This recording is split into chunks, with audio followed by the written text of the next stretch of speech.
I'm Amanda Mollet. I use she, her, hers pronouns. I'm an assistant professor in the Educational Leadership and Policy Study department and in the higher education program.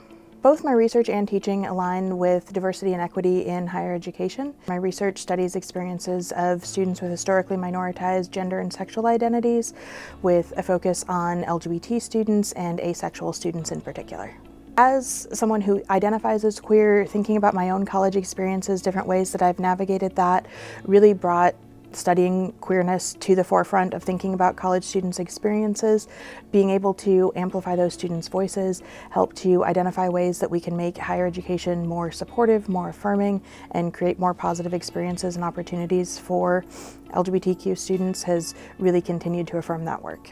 One of the studies that I'm working on right now is about LGBTQ student veterans, and so thinking about the intersection of those two identities that people often think, are there queer veterans? Like, if there probably aren't very many of them.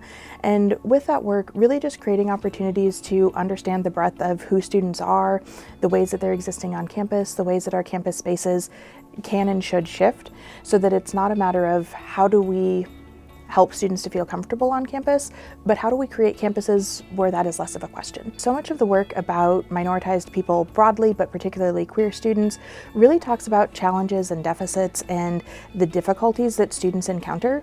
And one of the things that I really try to do with my work is to challenge and push back against that, to talk about joy, to talk about the ways that they're succeeding, the awesome things that they're doing, and the opportunities and experiences that they have that we don't talk about, to really give a new perspective for how we think about those students' experiences, to share the realities beyond the challenges that they encounter.